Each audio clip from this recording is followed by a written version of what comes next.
Saat itulah Kang Jito akhirnya agak-agak mengerti, oh berarti ini ada rahasia.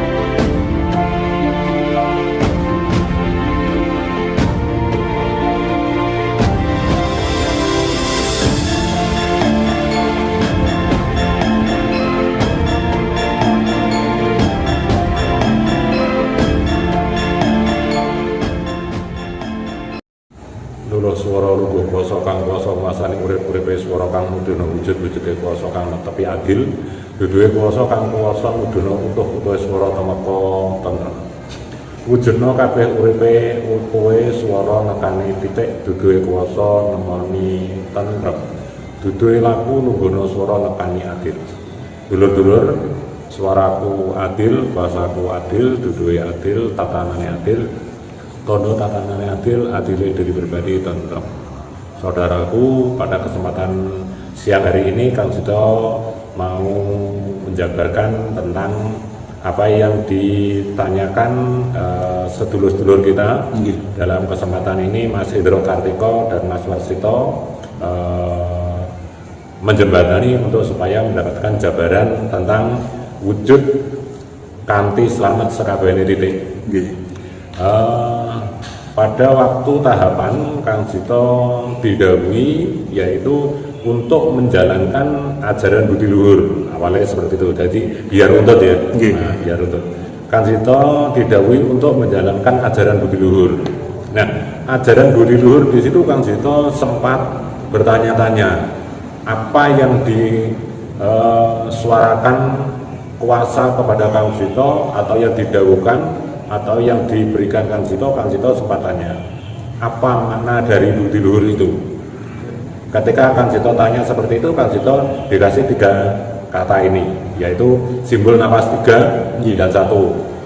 Jadi Kang Jito didhawuhi seperti ini, kuasaku kue utuhno sejatine wujud, dawuh seperti itu. Nah, ojo goroh, kudu jujur, ojo dendam, utuhe ojo sombong. Napas 3 kali, terus yang napas 1 kali adilnya diri pribadi, ya. Terus di situ dikuasakan kata wujud kanthi selamat, awalnya seperti itu, ya kan. Terus tahapan berapa tahun disuruh menambah sekabehane, setelah berapa tahun lagi ditambah titik. Jadi nggak langsung kata-kata itu langsung wujud kanthi slamet sakabehane titik, enggak seperti itu. Bertahap. Jadi Kang Jito pertama menerima dawuh ini, jangan bohong. Ya, kalau bahasa Jawa kan ojo goroh ya. Jangan bohong. Terus harus jujur, jangan dendam atau jangan bohong. Ini tiga langsung. Ya, tiga ini langsung, ya. Terus adilnya diri pribadi itu. Nah, setelah itu baru wujud kanthi slamet. Nah, seperti itu. Nah, Kang Jito diberikan penjabaran seperti ini. Mapane atau tepate dari jabaran wujud kanthi slamet sakabehane titik itu seperti ini. Wujud, ya kan? Wujud pertama ini adalah atas kuasa yang menguasakan hidup atau uripe ucapan, ya kan?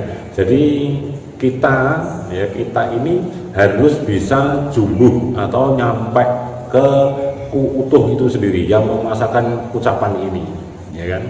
Maka di situ kita harus bisa nyambung dengan kata wujud, karena wujud itu adalah utuh sejati sendiri yang menguasa. Atau kan gini, saman bisa ngomong, ya kan, saman bisa ngomong itu kita harus tahu dari mana.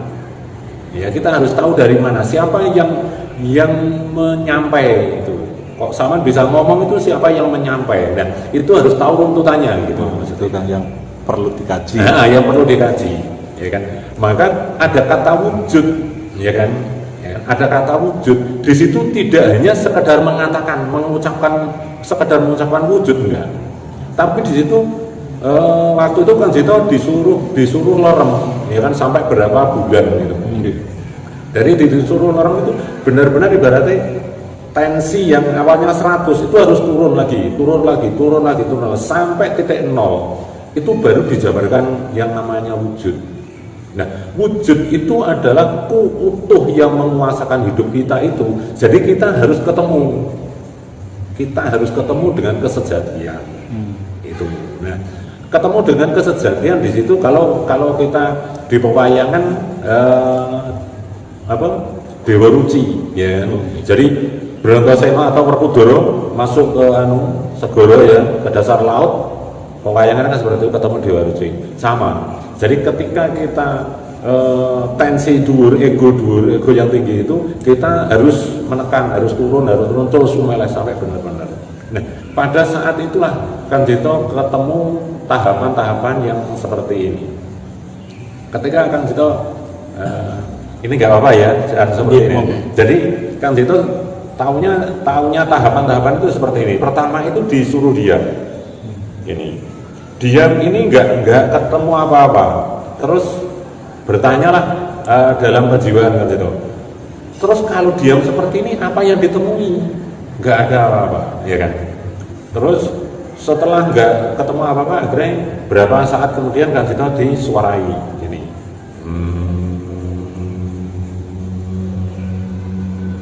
Ini sampai panjang dari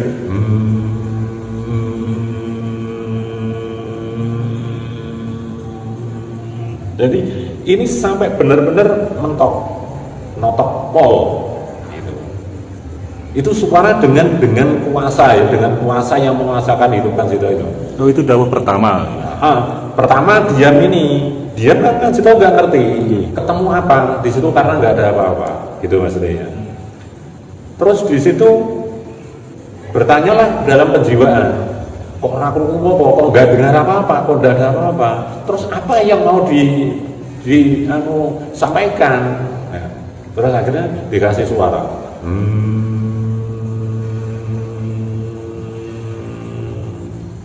Setelah itu pun bagaimana cara menjabarkan gitu, ya kan?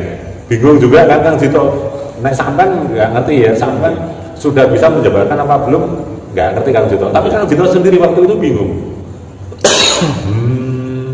Jabarnya piye? Tanya lagi dalam penjiwaan. Setelah belum ketemu jawabannya, akhirnya ditemukan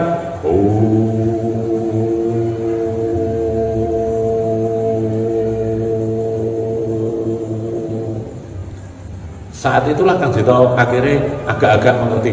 Berarti ini ada rahasia di balik diam tadi, diam yang pertama tadi, terus tadi itu ibaratnya apa ya, translate ya namanya untuk pengertian ya, seperti itu. Itu itu masih belum bisa juga. Setelah itu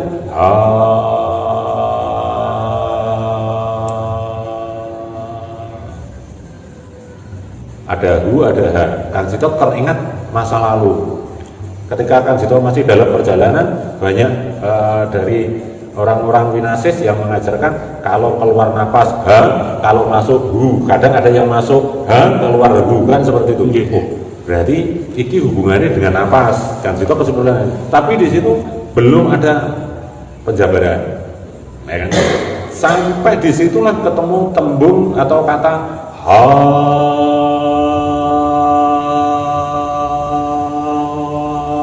wujud.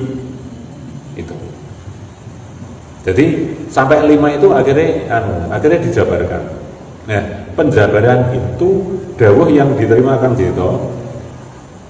Ini naik di bahasa Indonesia kan ya. Nah, rata-rata masalahnya banyak dulu yang itu ya. Kalau di bahasa Indonesia kan seperti ini. Hawa suara ada kuasa yang menguasakan. Hawa kuasa yang menguasa itu adalah kuasa utuh itu sendiri. Maka kamu harus ketemu dengan utuh wujud sejati. Nah, setelah berproses berapa tahun ya, mulai dari perjalanan Kang Jito laku itu, tatanan ini nyampe akhirnya didawuhi wujud. Nah, sampai 5 kali.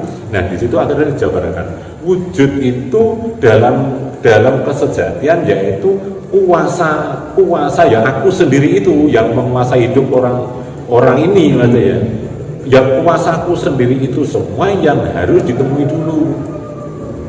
Maka ketika bisa mengatakan wujud di situ harus ketemu siapa yang dawuh. Yang dawuh ini loh maksudnya, paham ya? Nah, maka di situ dijabarkan. Maka kalau di Islam ada yang namanya sifat 20 kan, namakan satu ya kan. Allah wujud. Nah, pertama kan Allah wujud kan. Nah, wujud ini loh yang harus ditemui dulu. Kan gitu. Nah, itulah yang pertama berikan Kang Sito, yang sampai benar-benar titik terendah itu tadi, ya, sampai Kang Sito kebingungan bagaimana cara semua ini. Nah, dengan tahapan-tahapan itu, jadi temuilah siapa yang dawuh sampeyan, supaya sampeyan itu nanti bisa menjabarkan wujud suara itu sendiri. Nah, dalam kebenaran wujud itu adalah putus sendiri yang menguasakan, tapi adanya harus ketemu yang di sini, yang ini. Ini namanya kalau di medis kan anatomi tubuh kan pita suara, ya kan. Jadi kita harus nyampe. Jadi tahapan wujud itu, karena wujud apapun itu hanya ada di kuasa yang dikuasakan lewat ucap. Jadi sama.